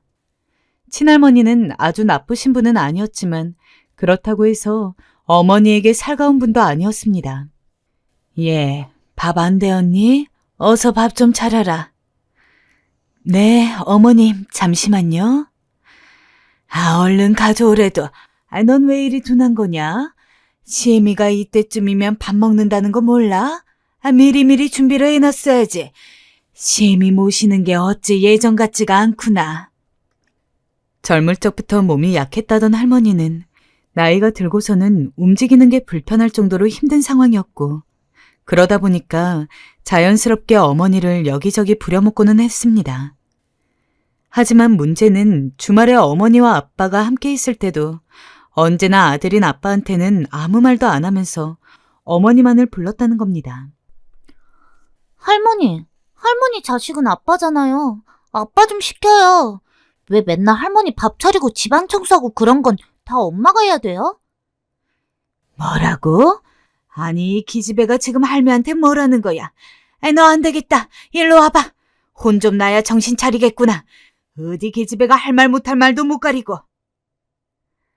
어렸을 적 제가 보기에도 너무 어이가 없어서 대놓고 친할머니에게 뭐라고 한 적도 있었습니다. 그리고 당연히 그날 집안이 뒤집어졌죠. 어머니도 할머니한테 그게 무슨 말버릇이냐며 저를 혼냈고 아빠와 할머니 역시 어린 게 발랑 까졌다느니 기집애가 못하는 말이 없다느니 하면서 저를 뭐라고 하기 바빴습니다. 물론 지금 저희 세대 역시 며느리로서 시부모를 모시는 게 어느 정도는 당연시되고는 했습니다. 요즘 젊은 친구들이야 그런 일 안 하겠지만요. 하지만 저는 그때부터 이미 왜 며느리가 꼭 시부모를 모셔야 하는지에 대한 의문을 가지고 있었습니다. 모시는 건 좋지만 그러면 당연히 자식과 며느리가 같이 모셔야 하는 건데 말이죠. 엄마도 엄마 인생 좀 살아요. 언제까지 친할머니 돌보려고 그래? 솔직히 친할머니가 그렇게 아프신데 아빠가 손 놓고 있다는 것도 난 이해가 안 되고. 그런 말 하지 마라. 너희 아빠가 바쁘고 힘드니까 그렇지. 엄마는 괜찮아. 난 엄마도 미련하고 할머니도 싫고 아무튼 다 믿고 싫어. 시간이 갈수록 할머니 몸은 더 약해져 갔습니다. 그럴수록 어머니 역시 더욱 힘들어져 갔죠. 매일매일 안색이 파리해지는 어머니가 걱정이 되어서 제가 일부러 쓴소리한 적도 있었습니다. 하지만 아무리 이야기를 해도 어머니는 그저 괜찮다며 자기가 할 수 있다며 그런 저를 말렸죠. 아무리 엄마가 괜찮다고 하지만 저로서는 이해가 가지 않았습니다. 만약에 어머니가 할머니 돌보는데 시간을 뺏기지 않았다면 쉬는 것도 훨씬 많이 쉴 수 있었을 테고 조금 더 여유 있게 사는 게 가능했을 텐데 차라리 어머니가 집에서 집안일만 하는 전업주부고 돈을 아빠만 벌어오면 또 몰랐을 겁니다. 하지만 당시 대부분의 월급을 아빠가 벌어오는 것은 맞았지만 어머니 역시 주방일 등을 하며 자그맣게나마 생활비를 벌고 있는 상황이었습니다. 은미야, 여기 와서 엄마 어깨 좀 주물러 줄래? 아이고, 어깨가 왜 이리 쑤시지? 엄마, 많이 아파? 어머니는 시어머니 돌보랴, 일하느랴, 몸이 10개호도 모자랄 정도로 힘든 삶을 사셨고, 그래서 어린 전 엄마가 아플 때마다 아픈 곳을 꾹꾹 주물러 드리곤 했어요. 물론 조금 크고 나서부터는 제가 옆에서 어머니를 도와드리고는 했지만 여전히 왜 친할머니를 아빠가 돌보지 않는가에 대한 의문은 가시지 않았습니다. 중학교를 지나고 고등학교를 지나고 제가 대학교 2학년이 됐을 때 드디어 어머니의 고생은 막을 내립니다. 할머니가 돌아가셨기 때문이었습니다. 저한테는 나쁘지 않은 분이었기는 해도 워낙 어머니 고생시킨 걸 봐왔던지라 생각했던 것보다 많이 슬프진 않았습니다. 어머니 역시 슬퍼 보였지만 후련해 보이는 감이 더 컸습니다. 단언컨대 그럴만합니다. 할머니가 돌아가시기 전 약 2년 동안 어머니는 아마 그간 고생해온 것보다 훨씬 더 힘들었을 테니까요. 그때쯤 되니 할머니가 병이 생겨서 어머니는 할머니 똥오줌까지 다 받아줘야 했고 거의 무슨 전문 간병인이나 할 것 같은 병수발을 들어야 했습니다. 그런 과정을 보고 자라서인지 저는 아빠를 그리 좋아하지 않았습니다. 아무리 봐도 아빠가 옆에서 할머니 병수발을 도와줬다면 어머니가 훨씬 더 편한 마음으로 힘들지 않게 할머니를 도와드릴 수 있었을 것 같았거든요. 할머니 돌아가시고 3일간 장례식을 한 뒤 집에 오는데 분명히 하늘나라에 간 건 할머니건을 어머니가 더 당장 죽을 것 같은 얼굴을 하고 있었습니다. 분명히 젊고 예뻤던 어머니가 결혼을 하고 나서 할머니 돌보느라 자기 인생 없이 힘들게 살았던 시간들이 마치 제가 그렇게 지낸 것처럼 마음이 아프더라고요. 그리고 그 모습을 보면서 다짐을 했습니다. 내가 나중에 결혼을 하면 절대 효자 남편을 안 만날 거라고. 혹시나 효자 남편을 만난다고 하더라도 내가 나서서 시부모 모시고 살지는 않을 거라고요. 사실 부모님 모습을 봐오다 보니까 결혼이란 것을 꼭 해야 한다고 생각하진 않았습니다. 물론 부모님이야 빨리 결혼을 해라, 얼른 결혼해서 아이 낳고 해야지 안정된 가정을 이룰 수 있다며 제가 얼른 결혼하기를 바라셨지만 마땅한 사람이 없기도 했고 무엇보다도 아무나랑 결혼할 수는 없는 거니까 제 나름대로도 좋은 사람이 있어야 결혼을 하든 말든 고려라도 해볼 텐데 남자친구를 사귀어도 그렇게 오래 간 적이 없었습니다. 또 헤어졌어? 아니, 너는 어떻게 남자친구를 사귈 때마다 이렇게 금방 헤어지니? 걔가 이번엔 결혼하자고 하는 거야. 만난 지 1년도 안 됐는데 무슨 결혼? 아니, 싫다고 했더니 바로 헤어지자고 하더라. 아니, 너 나이면 이제 결혼 생각 할 만하지? 아니, 정말 안 할 거야, 결혼? 네, 남자친구와 이별이 빠른 이유는 간단했습니다. 남자들이 죄다 저를 사귄 지 얼마 되지도 않아서 은근슬쩍 결혼 이야기를 꺼내며 이제 우리 결혼하자. 부모님 먼저 뵈러 갈까? 라며 혼자 북치고 장구치고 하는데 어떻게 그런 사람이랑 오래 만나겠어요. 애초에 결혼 생각도 크게 없었기에 떡줄 사람은 생각지도 않는 발언이기는 했지만 아무리 그 남자와 결혼하지 않을 거라고 하더라도 애초에 결혼을 쉽게 생각하는 그런 마음을 가지고 있는 사람과 길게 인연을 이어가고 싶지가 않았습니다. 나중에 어머니 역시 제게 조심스레 물어봤지만 이 모든 이야기를 어머니에게 자세히 할 수는 없었기에 그냥 성격이 안 맞아서 취향이 나랑 달라서라며 핑계를 댔죠. 그러다 만나게 된 것이 지금의 남편이었습니다. 남편은 제가 사귄 남자들 중에서 처음으로 섣불리 결혼 이야기를 꺼내지도 않았으며 부모님에 대한 효심을 깊게 드러내는 말도 한 적이 없었습니다. 이 사람을 만나면선 결혼을 하게 된다면 이런 남자랑 하면 좋겠다라는 생각이 자연스럽게 들더라고요. 누구랑 사귀기만 하면 얼마 안 가서 금방 헤어지던 제가 오랜만에 1년 이상 만나는 남자가 생기자 어머니는 내심 이제 우리 딸이 결혼하려나? 하며 저의 결혼 소식을 기다렸습니다. 은미야, 그 남자 엄마한테 데려와봐. 엄마가 봐줄게. 응? 이번 주말 어떠니? 엄마, 아직이요. 아직 우리끼리 결혼하자고 얘기 나온 건 아니라서요. 조금만 기다려줘. 어머니는 기대감을 잔뜩 드러내시며 저리 물었지만 전 그럴 때마다 뒤로 미루었습니다. 물론 저도 좋은 사람 만나면 결혼을 할 생각이 있었기에 지금의 남편과 조금 더 만나게 되면 정말 진지하게 이후의 관계까지 생각해 봐야겠다 싶었지만 그래도 저에게는 확신이 필요했거든요. 분명 그런 이야기에 일절없이 결혼을 했는데도 불구하고 막상 결혼하고 나면 손바닥 뒤집듯이 바뀌는 경우도 있었으니까요. 나 사실 당신한테 할 말이 있어. 나는 옛날부터 우리 엄마가 친할머니 모시느라 힘들어하는 것만 봐서 절대로 그렇게는 안 살 거라고 다짐해왔어. 그래서 말인데 나는 우리 부모님은 딸인 내가 챙길 거고 반대로 당신도 당신 부모님은 스스로가 챙겼으면 해.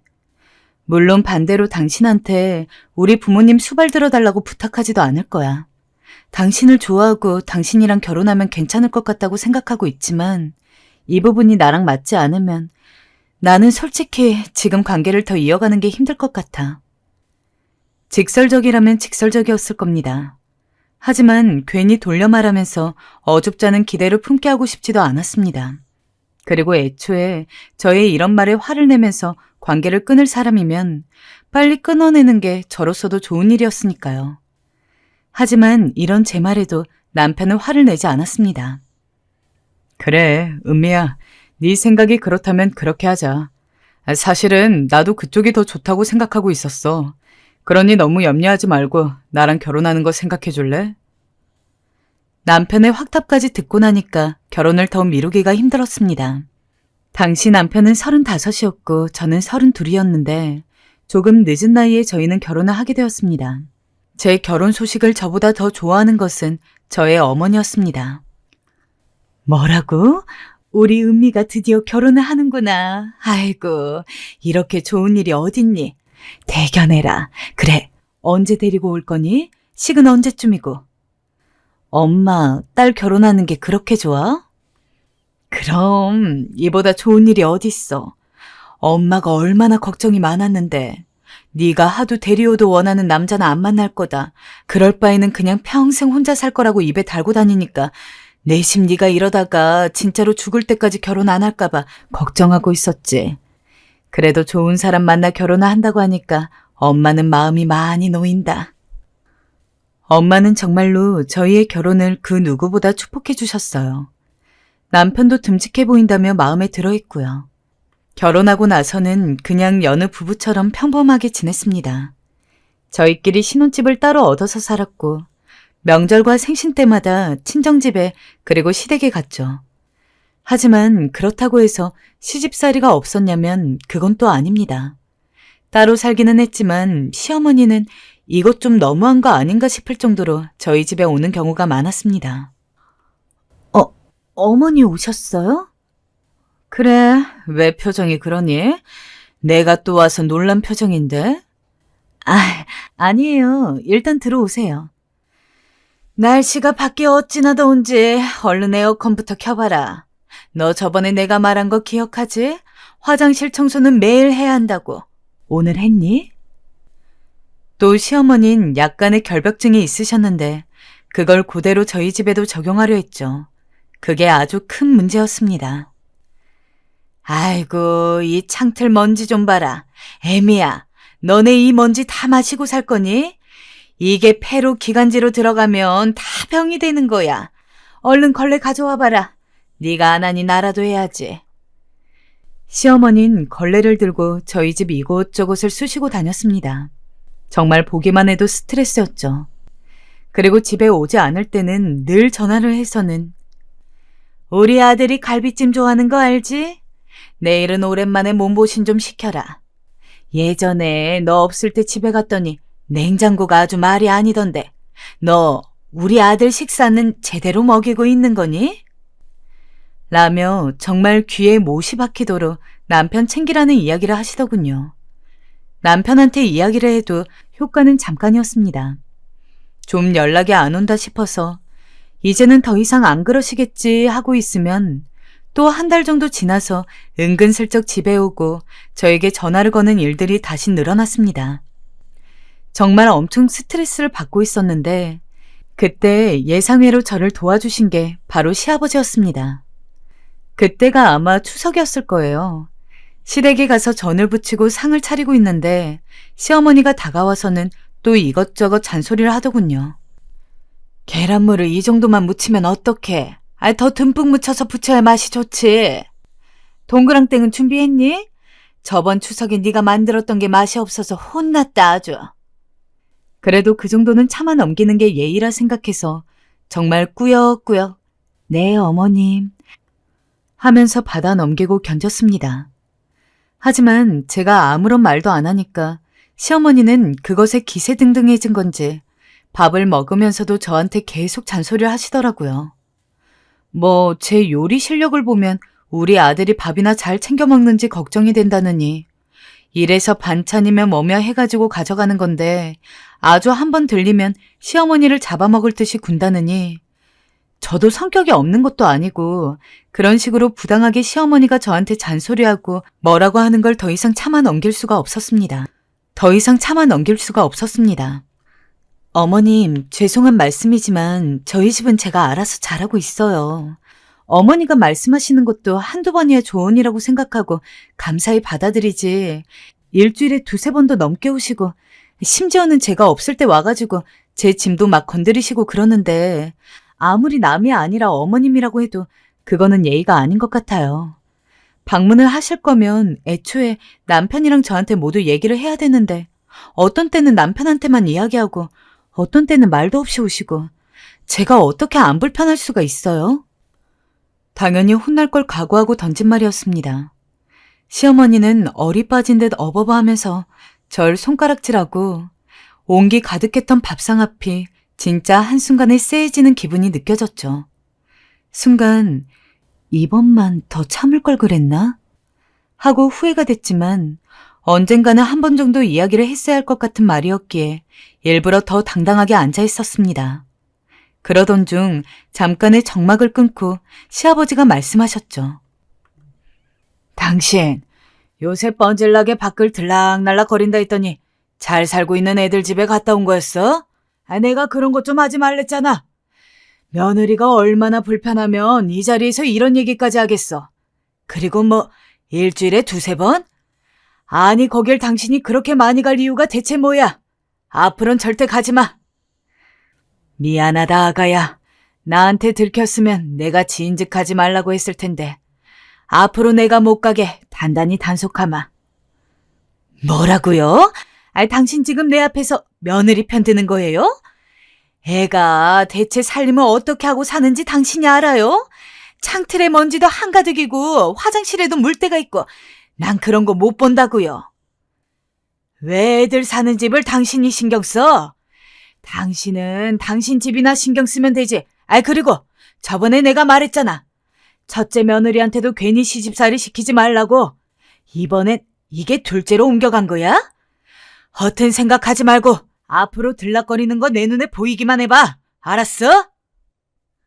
남편에게는 먼저 결혼한 형이 하나 있었는데 알고 보니 남편이 저와 결혼하기 전에는 시어머니가 형네 집에 들락거리며 저한테 하는 것과 똑같이 그쪽 며느리에게 뭐라고 했나 봅니다. 그걸 알게 된 시아버지가 길길이 날뛰어서 시어머니는 더 이상 이전처럼 잔소리를 하거나 시집살이를 시키진 못했는데 마침 제가 남편과 결혼을 했으니 옳다구나 하고 그 모든 것들이 저에게 집중이 된 것이었어요. 시아버지가 음성을 높이니 시어머니는 꿀먹은 벙어리가 돼서 아무 말도 못하고 있었습니다. 아버지, 그 정도만 하세요.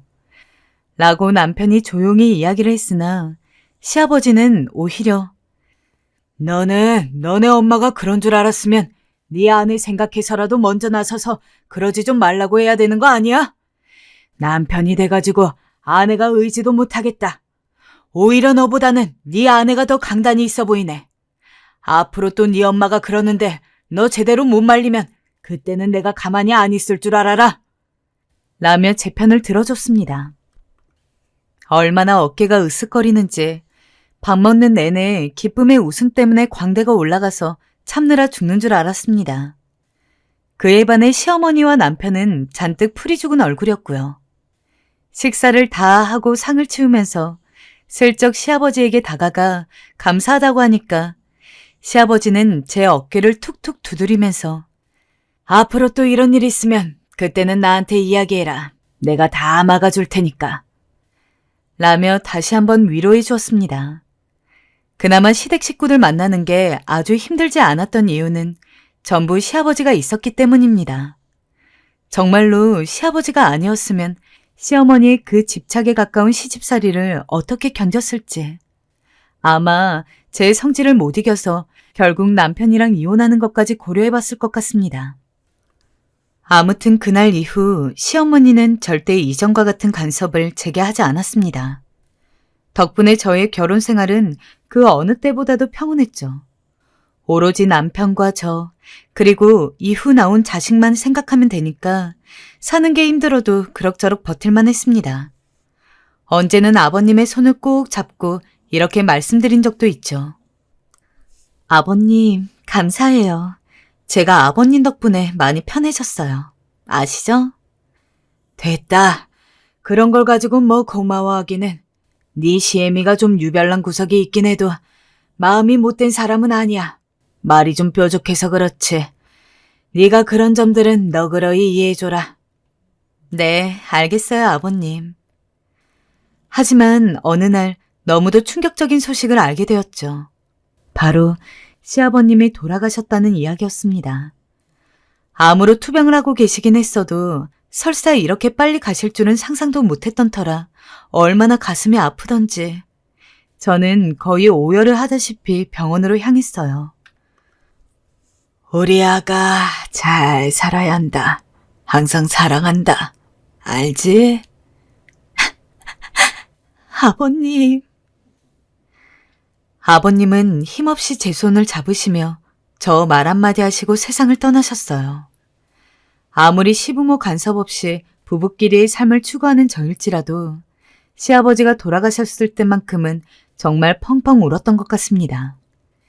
20년 넘게 결혼 생활을 지속하면서 때로는 남편보다 더 제 편이 되어주었던 분이 바로 시아버지였으니까요. 너무 갑작스럽게 돌아가신지라 마음의 준비를 할 시간도 없었습니다. 1년에 두세 번 정도만 얼굴을 보는 것이 다였는데 정말 이럴 줄 알았으면 적어도 시아버지만큼은 직접 시간을 내서 한 번 만나가지고 며느리로서 식사라도 대접할 걸. 후회가 너무도 짙었지만 이미 돌아가신 시아버지를 앞에 두고 제가 할 수 있는 일 없었습니다. 그리고 시아버지가 돌아가신 이후 남편은 시어머니와 자주 대화를 하는지 종종 저에게 시어머니에 대해서 이야기를 하고는 했습니다. 엄마가 아빠 돌아가시고 너무 힘들어하시는 것 같더라. 요즘 밥도 잘 안 먹으시는 것 같고 밤에 잠이 안 오신다네. 일을 어떻게 하면 좋지? 그래, 당신이 아들이니까 어머님 좀 잘 좀 보살펴드려. 연락도 자주 드리고. 전화를 해도 어쩔 때는 안 받으실 때도 있어. 엄마가 걱정돼 죽겠어. 알잖아, 우리 엄마 아빠 금술 좋은 부부셨던 거. 그러니 이 상황에서 엄마가 얼마나 힘이 들겠어. 사실 저도 마음이 좋지 않았어요. 며느리인 저 역시 슬프지만 사실 이런 상황에서 제일 힘든 건 시어머니였으니까요. 하지만 이후에도 계속해서 엄마가 어쨌더라 저쨌더라 하면서 시어머니의 아주 작은 일거수일투족까지 미주알 고주알 이야기하니까 뭔가 이상하더라고요. 바라는 게 있나 싶고. 당신 요새 어머님 이야기 되게 많이 꺼낸다. 처음에는 그냥 아버님 돌아가시고 나서 어머님 걱정돼서 그런 건 줄 알았는데 솔직히 지금 되게 이상한 거 알아? 당신 나한테 뭐 바라는 거 있어? 아니, 그건 아니고 솔직히 말해도 될까? 사실은 엄마가 무릎이 아프고 거동이 힘든 상태라서 병원을 다녀야 하거든. 근데 엄마 혼자 그러는 건 너무 불편하잖아.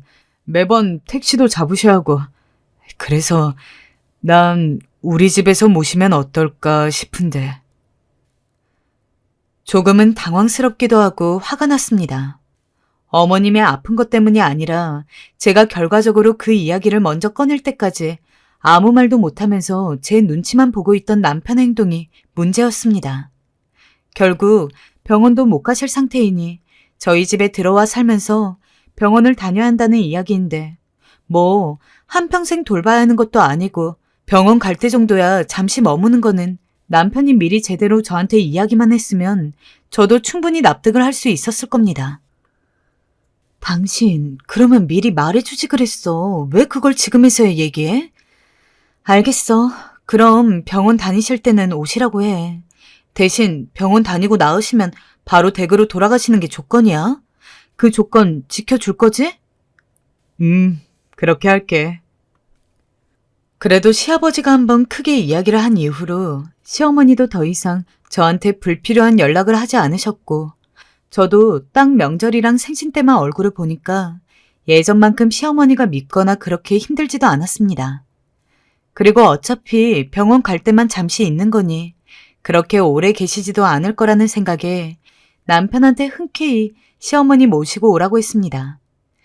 약 반년 정도 못 본 건데 그 사이에 시어머니는 확실히 많이 아파 보이셨습니다. 걷는 것도 절뚝거려서 저나 남편이 옆에서 부축을 하지 않으면 굉장히 불안했고, 계단을 오르내리는 것도 하나 올라가는데 몇 분을 쉬시는지, 애초에 몸이 안 좋으시다는 이야기를 전해 듣고서 오시라고 한 거지만 실제로 보니까 제 생각보다 훨씬 더 힘들어 보이셨습니다. 어머님, 오늘은 저랑 같이 병원 가요. 어머님, 이거 도가니국인데 무릎에 좋대요. 한 숟갈이라도 떠보세요. 제가 마사지 해드릴 테니 다리 한번 쫙 펴보시겠어요? 네, 그렇게요. 잠시만 이대로 있으세요. 몸도 아프신데 시아버지 돌아가신 것 때문에 많이 힘드실 것 같아서 그래도 이럴 때만큼은 며느리 노릇을 해야겠다 싶어서 제가 먼저 자진해서 어머니를 모시고 병원에 가기도 하고 그랬습니다. 관절염이 심해진 상황이라고 해서 무릎에 좋은 도가니국을 잔뜩 끓여서 드리기도 하고 마사지기며 뭐며 집안에 온통 시어머니에게 좋은 것들만 잔뜩 사두었습니다. 당연히 선의로한 행동이었습니다. 하지만 몇 달 동안 병원을 다니면서 확실히 처음보다 나아진 시어머니는 그 이후로도 차일피일 온갖 이유를 대며 집에 가는 것을 미루더니 이제는 아예 눌러앉으시고 말았습니다. 병원도 안 가고 그냥 집에만 계시더라고요. 어머니한테 집에 와도 된다고 말씀을 드린 건 오래 있지 않을 거라고 생각했기 때문이었습니다. 근데 하는 행동을 보면 오래 있고 짧게 있고의 문제가 아니라 아예 평생 저희랑 이렇게 사실 것처럼 구는데 저는 죽어도 평생 모시고 살 자신 없었거든요.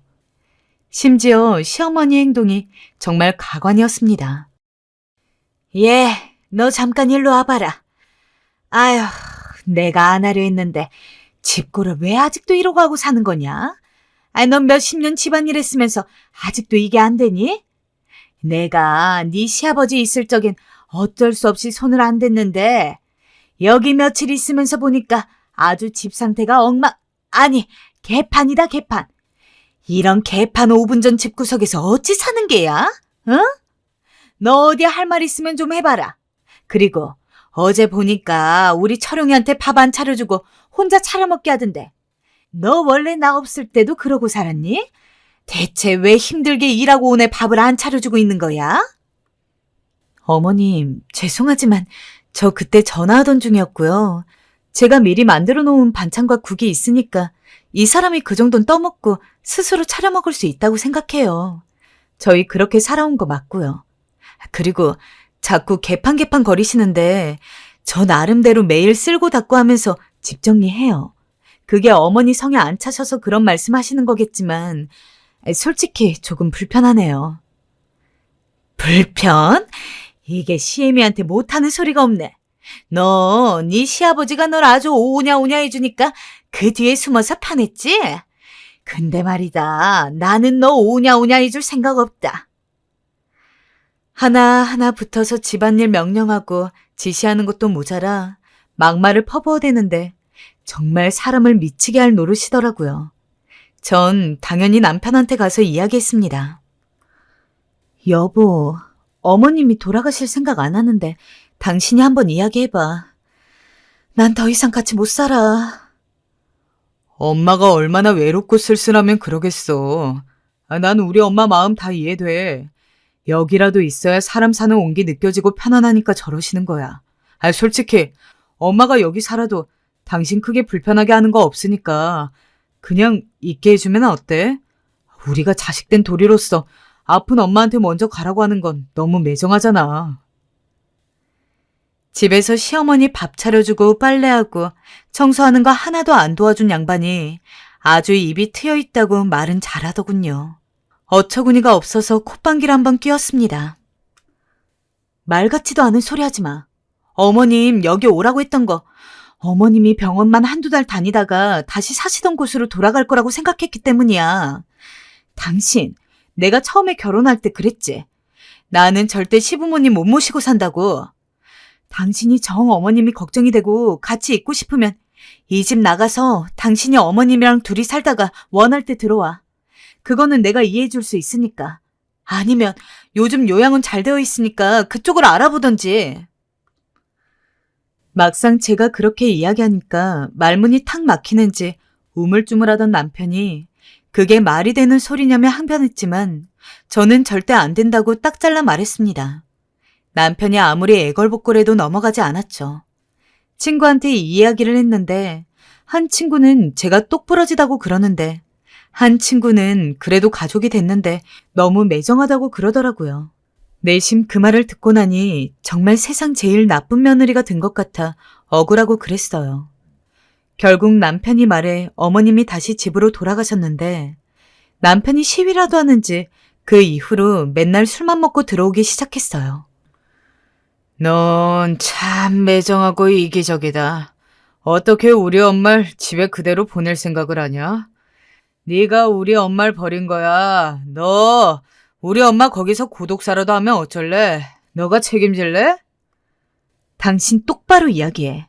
난 애초에 당신이 그렇게 어머님 모시고 싶으면 여기 나가서 어머님이랑 살다 와도 된다고 말까지 했어. 근데 무슨 내가 어머님을 버려? 어머님은 당신 부모야. 내 부모 아니고. 내가 모셔야 할 부모님은 따로 계셔. 그렇게 효도하고 싶으면 당신이 해야지. 왜 나한테 그래? 그러니까 네가 이기적이라는 거야.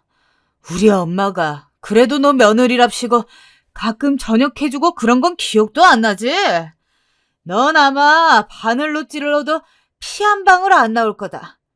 내가 어떻게 너 같은 여자랑 같이 사는지 속 답답해.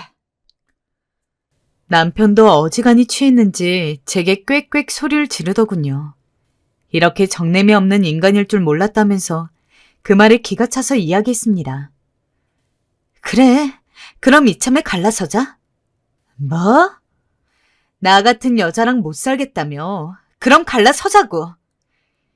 이젠 아주 협박을 하네. 당신 잘 생각해봐. 만약에 우리 엄마 아프면 당신이 집안일, 빨래, 청소, 요리 다 하고 우리 엄마 모시고 맨날 병원 가고 그럴 거야? 돌아가시는 그 순간까지? 당신이 만약 정말로 그럴 자신 있으면 어머님 다시 모시고 와. 그러면 나도 받아들일게. 뭐? 장모님은 내가? 내가 왜? 장인어른이 계시잖아. 기막혀. 그러니까 우리 엄만 그렇게 모실 자신 없고 난 당신 어머니 모시라는 거지? 더 이상 당신이랑 할 말 없고 내 입장은 똑같아. 싫으면 당신 말대로 갈라서. 참 꿀먹은 벙어리처럼 아무 말도 못하는 남편의 모습을 보니 한숨만 절로 나왔습니다. 대리 효도는 안 시킬 것 같아서 결혼했더니 이건 뭐 사기 결혼도 아니고.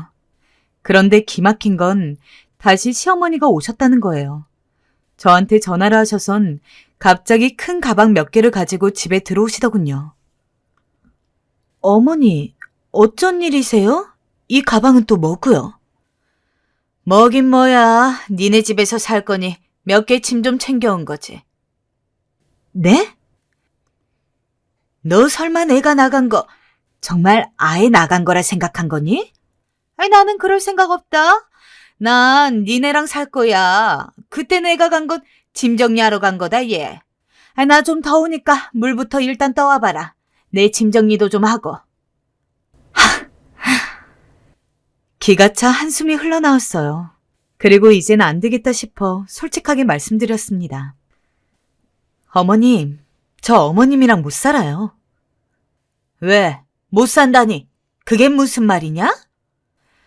어머님, 저희 집에 있으실 때 저한테 어떻게 하셨어요? 사사건건 다 집안일 간섭하시고 저한테 이거 해라 저거 해라 지시하셨죠? 저 그런 어머니 모시고 살 자신 없어요. 저도 이제 나이 들어서 몸 아프고 스트레스 받는다고요. 그러니 죄송하지만 나가주셔야겠어요.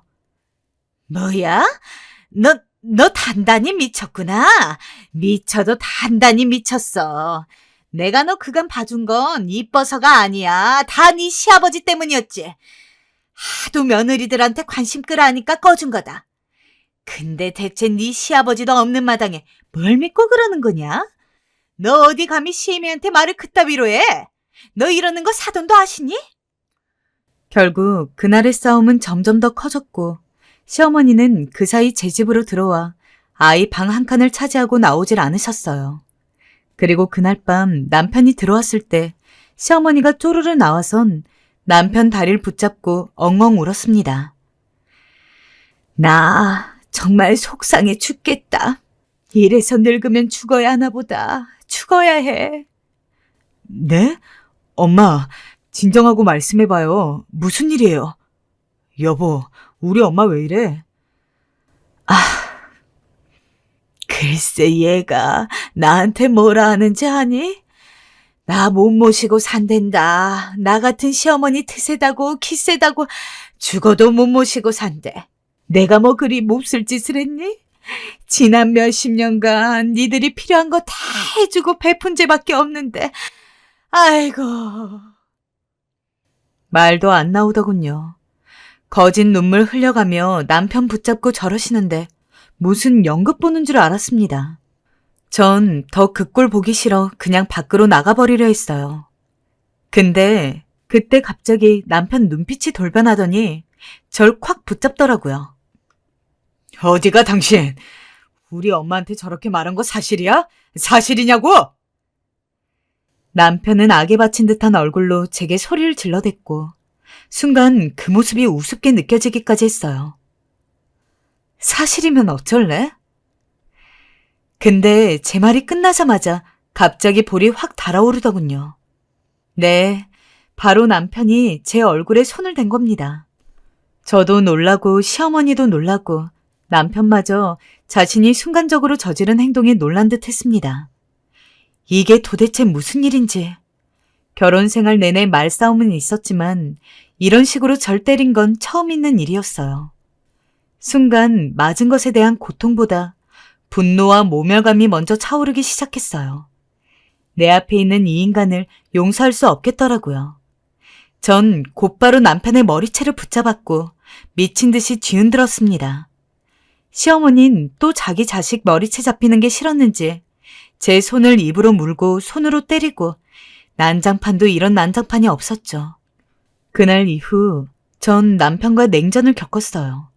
서로 필요한 이야기는 했지만 예전처럼 쉬는 날에 같이 붙어 앉아서 떠든다거나 그런 일은 한 번도 없었어요. 남편은 제게 용서를 빌었지만 전 넘어가지지 않더라고요. 시어머니로부터 시작된 갈등이긴 했지만 제 얼굴에 손댄 건 도저히 넘어갈 수가 없었어요. 다음에 이런 일이 또 없을 거란 보장도 없고요. 하지만 저 역시 막상 이혼을 하자니 마음이 캄캄한 건 어쩔 수 없더군요. 여보, 다시 생각해보자. 응? 나 이제부터 당신 얼굴에 손대고 그럴 일 없을 거야. 맹세해. 이런 남편의 말을 그대로 들어주고 싶기도 했고요. 그런데 여기서 결정적으로 시어머니가 등장하시더군요. 시어머니는 이 모든 일을 겪고 제가 이혼 생각을 한다고 하니까 불현듯 제 방문을 열고 들어오시더니 예, 너 우리 아들이랑 이혼한다며? 그래, 잘 생각했다. 나도 우리 아들이 너무 고생하는 것 같아서 언제고 내가 니네 둘 갈라서게 하려 했는데 네가 그리 해주니 고맙구나. 이왕이면 얼른 이혼하고 따로 떨어져 살아라. 기생충같이 우리 집안에 들어와 남편 등골만 휘게 만드는 여잔 차라리 없는 게 나으니까. 마지막 말은 정말 말 그대로 충격적이었습니다. 표독스런 얼굴에 독이 잔뜩 올라 저렇게 말하시는 시어머니. 여러분은 두고 보실 수 있나요? 전 그러지 못했습니다. 그냥 서둘러 하루빨리 인연 끊어야겠다는 생각이 들더군요. 더군다나 남편은 시어머니가 제게 이런 말을 한 걸 알면서도 시어머니 편을 들 뿐 제게 사과조차 하지 않았습니다. 그런 남편의 태도에 너무 실망해 결국 이혼을 결정했고 지금 남편과 이혼하고 혼자 살고 있습니다. 그런데 며칠 전 시어머니에게서 연락이 한 통 왔더라고요. 기가 막혀 여러분들에게 좀 알려드리고 합니다. 며느라, 내가 잘못했다. 나 병원도 다시 다녀야 하는데 같이 가줄 사람이 없구나. 내가 늙은 나이에 그만 너한테 못할 말, 해서는 안 될 말 다 해버렸다. 미안하다. 날 용서하고 다시 집에 들어와 줄 순 없겠니? 언뜻 보면 사과 문자인 듯하지만 그냥 결국 병원 같이 가줄 사람이 필요해 저한테 연락하신 거였어요. 전 바로 거기에 답장해드렸어요. 저 이제 어머니 며느리 아닙니다. 다른 곳에서 사람 찾으세요. 라고요. 아마도 전 남편이 제대로 어머니를 돌보지 않은 모양입니다. 자기 엄마 하면서 끔찍하게 생각하더니 모시는 건 왜 안 모시는 건지 웃기더라고요. 아무튼 여러분, 전 아픈 시어머니 버린 쓰레기지만 그래도 행복합니다. 마음이 우선 편하고 숨 쉬며 사는 것 같거든요. 여러분께서도 지나치게 시어머니 눈치 보시지 마시고 할 말 다 하며 사시기 바랍니다. 무엇보다 우리 며느리들 정신건강이 최고 아니겠어요? 지금까지 사연 들어주셔서 감사합니다.